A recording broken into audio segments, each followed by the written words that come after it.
Ice storms, torrential rain and flooding, heat waves and forest fires. Every year, Ontario cities and towns face emergencies and natural disasters. Alan Bonner, author of Safer Cities of the Future, gives us a sense of what municipalities have to consider if an evacuation were ever needed. Let's have a look. When people think of urban evacuation, they usually think of a long, slow holiday weekend dragging the car out of town. That's the wrong thinking. We should be thinking of bumper to bumper, side to side, not moving at all, going nowhere. One academic study says it may take 50 hours to move 1 million people, and we have a lot of communities with nearly 1 million people in Canada. Here's what is also going to go wrong. Contraflow, where all roads go one way. Sounds like a good idea, but it only creates 70% more capacity, not double. Cars are all on the side of the road and the shoulders and the median and everywhere. Emergency vehicles can't get in. Worse yet, there will be no services along the road, no gasoline, so cars will run out of gas, no water and no food, so people with dietary needs and medical conditions are going to really be in peril. Remember, some evacuation orders have killed more people than the emergency that called for the evacuation. We're on our own. We have to have in the trunks of our cars food and water and enough supplies to last for a long, long evacuation. One of the reasons that U.S. academic studies call emergency plans fantasy plans is the reliance on the private automobile.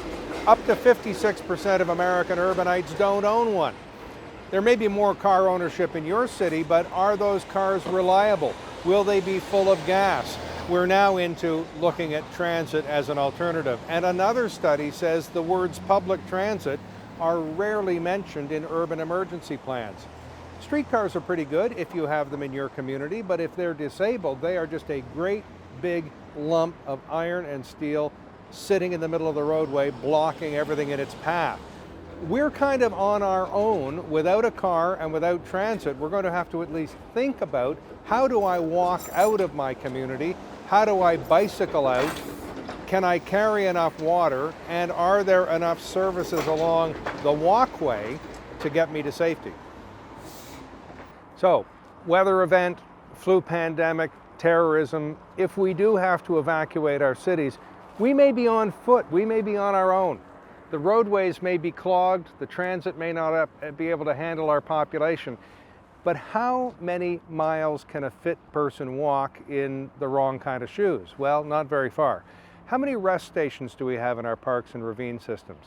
How many warming huts? How many drinking fountains? We could retrofit our existing park system with this kind of amenity in case of emergency, and it would really pay a dividend in the right kind of situation. Alan Bonner has made a very useful contribution to this subject, Safer Cities of the Future. Rise up, clip on, and grow out for a better urban experience. That's his work. Okay, let's continue our discussion now. This is obviously no academic exercise for those in Fort McMurray, Alberta. Joining us now to explore that and what else municipalities must include in their emergency preparedness plans, we welcome Mike O'Brien. He's Emergency Management Coordinator for the City of Burlington, and he's also with the Ontario Association of Emergency Managers. Barney Owens is here. He's Director of Response at the Office of the Fire Marshal and Emergency Management. And Sharon Back, Disaster Management Volunteer with the Canadian Red Cross. She is based in Thunder Bay and flew all the way from there to be with us tonight. So extra special thank you to you for that. And gentlemen, we welcome you as well to our program tonight. Sheldon, without further ado, this is what's in the news. Let's run these pictures. My goodness, look at these images coming out of Fort Mac, Alberta. Just absolutely frightening as people try to get to safety and get away from there. And I guess I want to know, as we look at these pictures, Mike O'Brien, let me start with you. Okay, disaster has befallen. Who's in charge?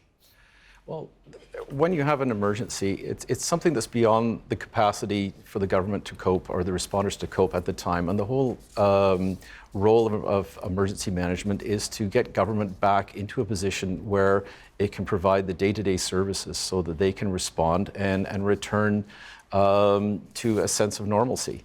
So the whole idea is to get our government working again. That's where emergency management's role is, and to provide direction and information for the community. But Barney, when they say, okay, this person is in charge and ordering the evacuations, Is that the premier? Is that the head of the police service in that city? Is it the head of the firefight? I mean, who's in charge? That's a very good question, Steve. And depending on the nature of the emergency, the scope and the scale of it, really depends on who the commander will be in these cases. As you probably are aware, in Ontario, there has been 2 declarations of emergencies back in 2002 with the blackout, and then certainly with SARS. The Premier has the powers to delegate others to make decisions around where the evacuations will occur, when they will occur, how they will occur, where people will go to, and the implications of that ensures that people are looked after safely. There are 444 municipalities in the province, all have to have emergency plans. They work very closely together with the province and our federal partners to ensure we've got the right sweater knit, if you like, to be sure that people are cared for when emergencies do occur. Prime Minister's office sent out this tweet saying, "My thoughts are with people affected by the fire in Fort McMurray tonight. Stay safe and remember to follow evacuation orders." Okay, Sharon, when you're pressed into duty, whose orders are you awaiting? Well, we wait for the municipality to provide that information. So it's really important for people to understand, in terms of preparedness for themselves, that they need to listen to radio, media, social media, if they're following municipalities and emergency officials, so that they can follow the rules that are laid out. So I'll stop you right there. Yep. What if there's we talked about the blackout. What if there's a blackout? Your television doesn't work, your radio doesn't work. Who has transistor radios anymore? Almost nobody. So one of the key things, I think, for any emergency management program is the preparedness piece. And we spend a lot of time at the Canadian Red Cross working with municipalities and officials like these to educate the public. And those are the things that they need to think about. You need a battery-operated radio or a wind-up radio. Don't rely on power. You know, we need to think old school a little bit when we do our emergency planning for ourselves. And if we can prepare ourselves individually, then the people that are responding, like Canadian Red Cross, but also emergency officials, can then focus on the most vulnerable people who cannot necessarily do that.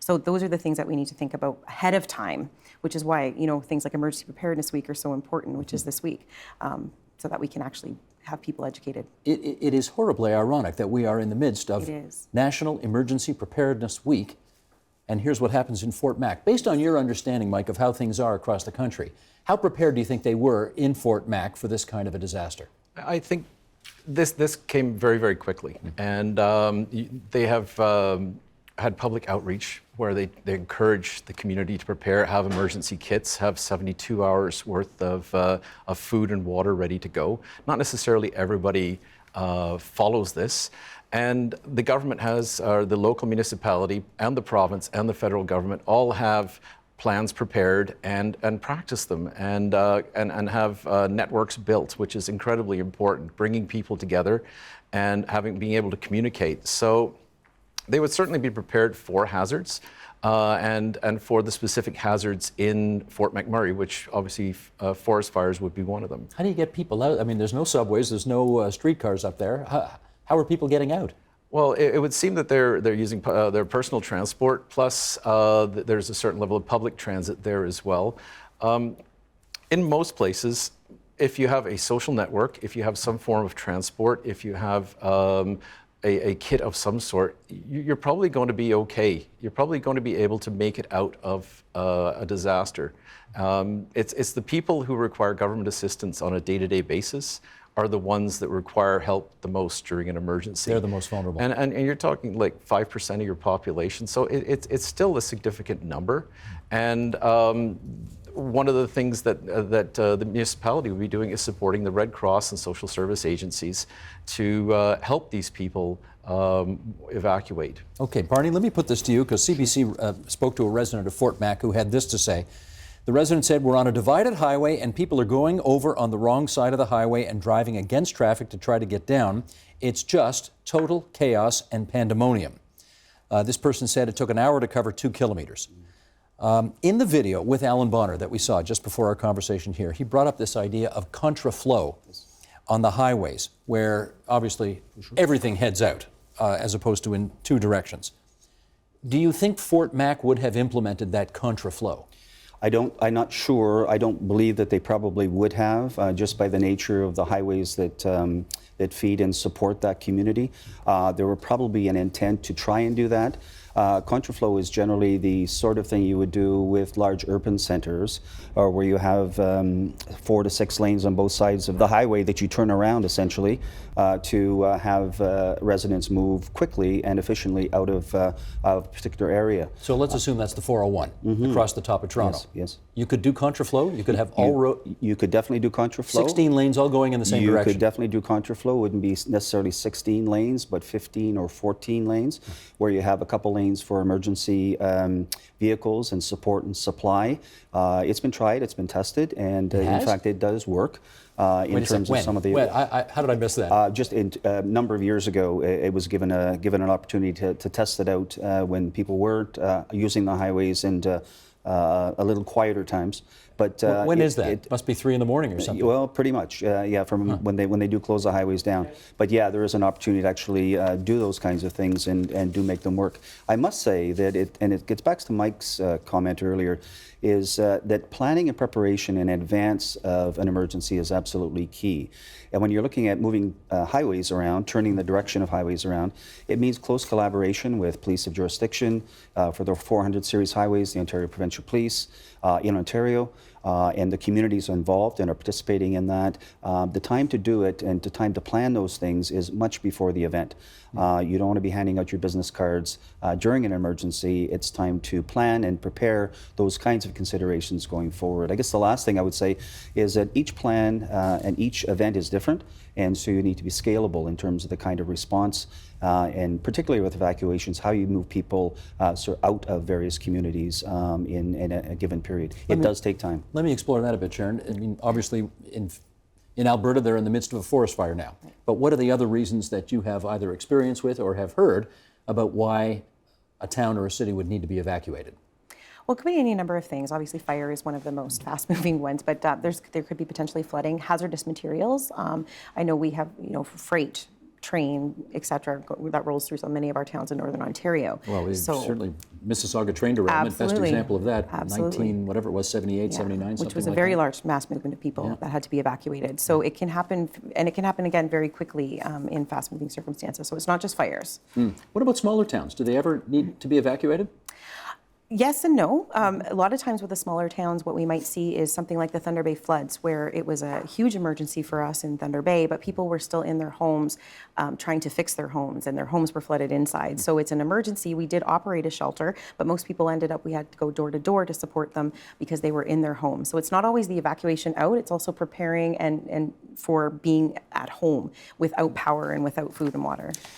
Similarly, in Ontario, in 2012, we had somewhat the similar circumstances that are occurring right now in Alberta, where the city of Timmins and the city of Kirkland Lake were both relatively threatened by forest fires. Thank goodness we dodged the bullet and the wind went the other way, but there were plans in place to potentially have to move people out of those communities further south so they wouldn't be in harm's way. What about Indigenous reserves? Where you've not only got the issue of safety, but you've got the issue of governance. And, they may not want the so-called white authorities telling them what to do. How do you handle those circumstances? Well, for us, with the services we provide, it's really about just taking care of the people. So those decisions are made at a much higher level than us. I can tell you that we definitely see the stress on people. Right now, we're dealing with the Saskatchewan evacuation along the James Bay coast. So we have some people in Thunder Bay right now. And you can see the stress and the tension that are on them. And part of our job is to assess their needs and to provide additional support if needed, because they unfortunately have been coming out year after year, and it's getting to be, very stressful for them to be doing this on an annual basis. So, because I presume they would want to see Indigenous figures in positions of authority leading the way and, offering the information on what they're supposed to do. Is that possible? Well, it is possible, and a lot of the work we do, and I know a lot of the other people at this table do, is the partnerships and discussions ahead of time. So again, it all goes back to preparedness. We're in those communities, the OFMEM is in those communities, we're in those communities as Red Cross ahead of time, looking at disaster preparedness, also violence prevention and those kind of things. So we're already in there. So the nice part is that when they see us, especially when they come into Thunder Bay or other host communities, they see us and they recognize us as people that are there to help and there to support. So it's, again, goes back to that preparedness piece all the time. Let me pick up on that. Mike, in this book, Safer Cities of the Future, Alan Bonner suggests we are woefully, pathetically unready for any disaster of any significance all over this province? Yes or no? I completely disagree with him. I think we are very well prepared, certainly in the response at the government level. I think most people are prepared at home. About 50% of people in the province say they have an emergency kit. You think they're telling the truth? I hope they're telling the truth. You hope they are. But yes. You know better, though, Mike. You know that people don't have 72 hours of food and water standing by just in case. I think we have most of the contents. We may not necessarily have it in a bag by the door, but most of us have the contents, and most of us, and probably just as important, most of us have a social network. And that is incredibly important, and it's something that's not necessarily mentioned in plans. It's the part where the community, and in an emergency, the community is the first respond. They are there before responders. There's only so many police, fire, EMS. And like I said, there's a significant percentage of the community who require help on a day-to-day basis. So we expect people to help their neighbors, and those who may not necessarily have, or even be able to afford 72 hours worth of food, that people check up on them. People check up on people with mobility issues. People check up with people that may not necessarily be socially isolated. I got to tell you, I have no doubt, but that would happen. Because we remember back in the blackout in this city in 2002, 2002 or 03? 02. 03. 2 and 3. Both. Both, yes. People did do that, Yes. you know, especially if you're a senior living in an apartment building and having difficulty, obviously, with the elevators not working. People did help. However, Barney, I'm trying to figure out, there's 2.5 million people in the capital city of Ontario officially, and 5.5 million if you want to include this environs. If a train derailed spewing dangerous chemicals right in the capital city, and it was determined that we had to get everybody out of here while they cleaned it up, how in heaven's name would you do that? Yeah. So I guess what it really comes down to is we do our local planning at the municipal level, being prepared at the individual level for a 72-hour period. We have provincially plans in place to support the municipalities when it comes to major and significant events like that. And we have our partners at the federal level who would work with us.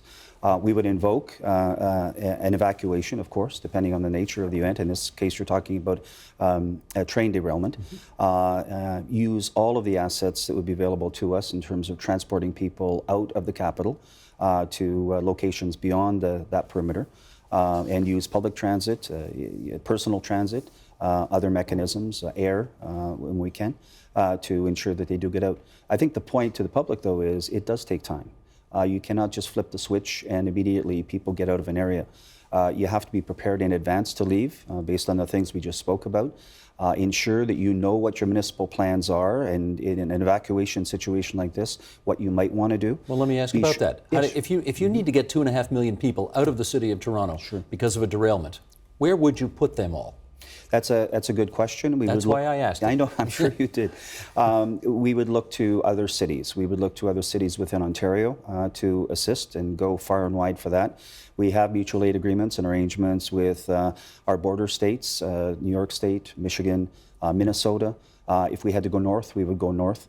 I guess it really comes down to applying and using every asset you would need to put in place to respond to that number of people and ensure that they're safe. We haven't had the experience. That's a good thing. But we need to be prepared as we can for any major event. I should clarify, Mike, Alan Bonner in his book says Burlington's doing very well. Oh. So he doesn't have any issue with you. Having said that, how many people represent emergency preparedness in the office in Burlington? Me.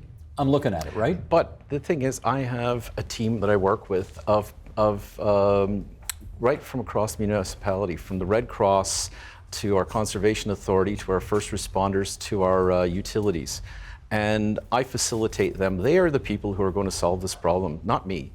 I facilitate, I get them to a point where we have regular people doing their everyday jobs under extraordinary circumstances, and they're good at it. That's well, let's why do a we pay real-life them. example here.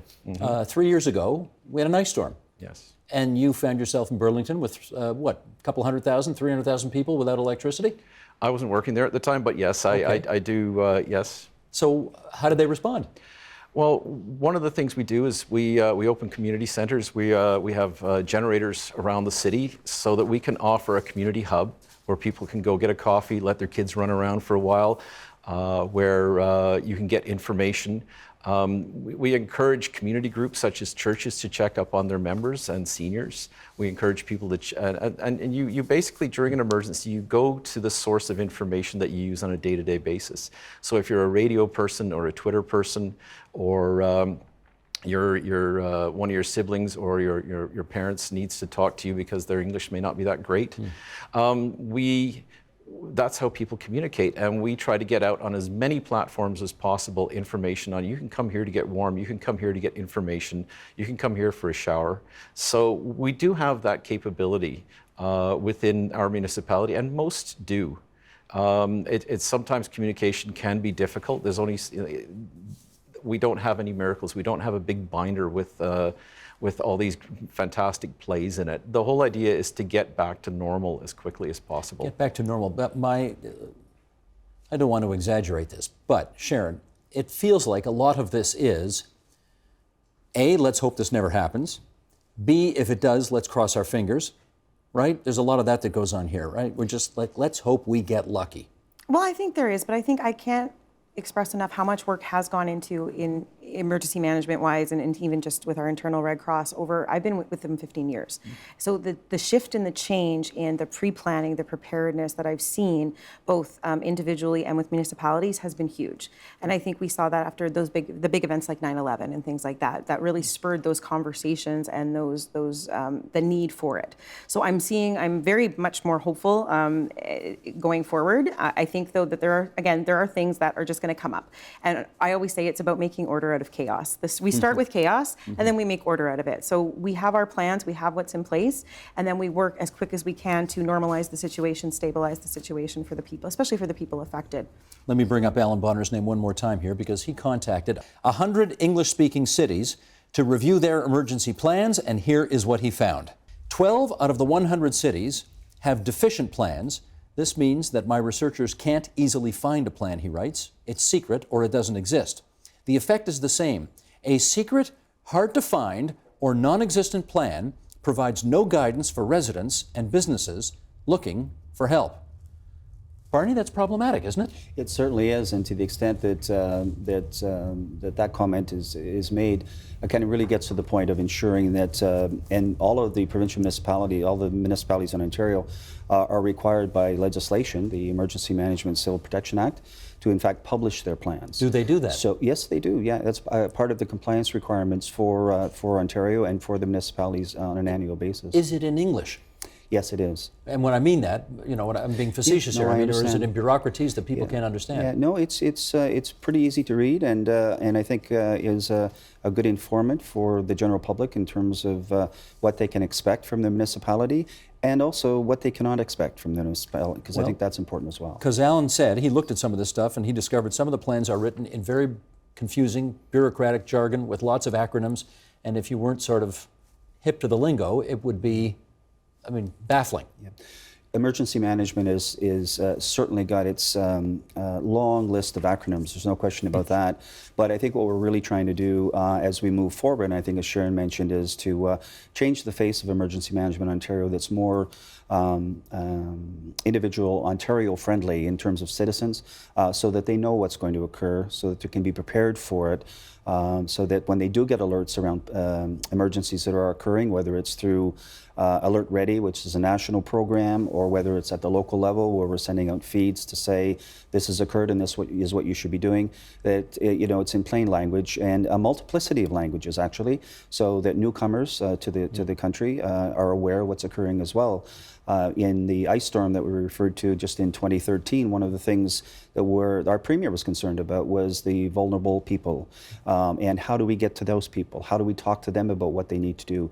And I think, as folks on the panel mentioned, utilizing the faith groups, utilizing the organizations that we deal with every single day. It's all hands on deck, people, isn't it? Totally, for sure. And it's really goes a long way to ensure that people stay safe. Mike, let's pick up on this. You told us you're the only person in the Burlington office, but you are also with the Ontario Association of Emergency Managers, yes. So you have a sense of how this works across the province of Ontario. I presume there are plenty of municipalities how many municipalities in the province? 444, something like that? I presume lots of them have nobody at all on this file. Is that fair to say? No. Certainly, all municipalities are not created equal. The larger cities have large numbers of people doing this. When you get to the smaller communities, it's usually somebody doing it part-time because they don't have full-time employees. A lot of them, they have a volunteer fire department. They're usually the only full-time emergency response person in that municipality is the fire chief and maybe the deputy. And one of them is going to be the emergency manager for the city, or town. So we have one in every municipality. We have a plan in every municipality. And I think one of the things that is misleading about Alan's information is that for the most part, these plans are designed to explain how government comes together during an emergency, which is very distinct from the information, for example, on the City of Burlington website that helps people understand this is how you prepare and these are some of the things you need to do. We look at the risks in Burlington and we had our flood, we've had a derailment, we have ice storms. So we give people, these are some of the specific things that we encourage you to do before, during, and after one of these risks or hazards. So is it problematic in your view? I mean, Burlington is an example, where you are the guy who actually is focused full-time on this. Yes. But you've just told us there'd be many municipalities where, the police chief, the fire chief, I mean, there are people who have diffuse responsibilities on this, but there isn't a dedicated person to deal with this issue. Is that problematic? It is, very much so. And one of the issues is that a lot of our legislation does not necessarily instruct people to have full-time people doing these jobs, or what level of qualifications, or have an enforceable level of preparedness either. There are specific things that every municipality must meet every year, but it's the same list for the City of Toronto as a municipality of 5,000 people. So, let me go to Sharon on that. What have you learned dealing with problems over the years? What are the key things that you've taken away from those that you can apply going forward if you ever need that kind of knowledge again? I think the biggest thing I've learned is that we cannot necessarily rely on anybody but ourselves to take care of ourselves when an emergency happens. That is the big piece I've learned over my time. Cavalry ain't coming over the hill. No, they have to focus on the most vulnerable. We have to focus on the most vulnerable. So if you have the capacity, mentally, financially, physically, etc., to take care of yourself for those first 72 hours, it's going to allow all of us to do our work better. And really, it is more of an inconvenience for those individuals than it is an emergency necessarily, right? So if they can take care of themselves for that period of time, that eases the burden on the whole system. Yeah, to Sharon's point, and I think, Steve, it's not unlike fire services and fire services responding when a fire does occur in your home. You need to be thinking about what you're going to do as an individual to get out of your house, to have a fire plan for you and your family so that they know how to get out, and once they're out, to stay out, and where they can be so they can gather together. That smoke alarms and smoke detectors are working, as do your CO detectors are working. Know what your fire department can do and when they can be there. And I guess the message that we offer to Ontarians is do what you can before the fire service arrives, and don't wait for the fire services to arrive to save your life. They do fabulous work, and it goes right back to the same concepts with emergency management. Be prepared individually. And if you're prepared individually, that goes a long way to ensure you will be safe with all of the other plans, the municipal, provincial, federal plans that support the citizens of the province. I remember the commercials back in the day that said you are your own liquor control board. So pretty much. This is one of those cases where you are your own emergency preparedness officer. Absolutely right. Beyond the Absolutely case. beyond the case, for sure. Good point. Steve, Last 30 seconds, Mike. just want to mention, emergency management is a culture. Much more than a service. I mean, there are certain services we provide. We provide information.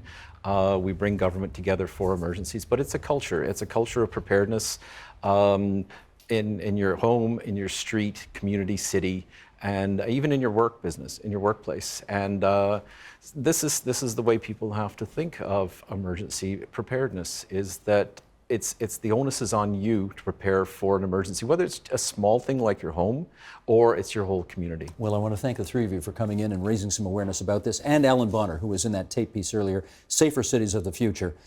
rise up, clip on, and grow out for a better urban experience.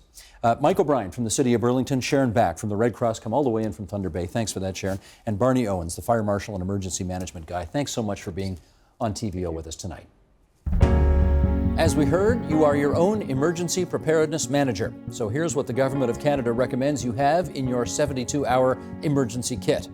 Enough food and water for each person for each day. Flashlight with batteries. Battery-powered or wind-up radio.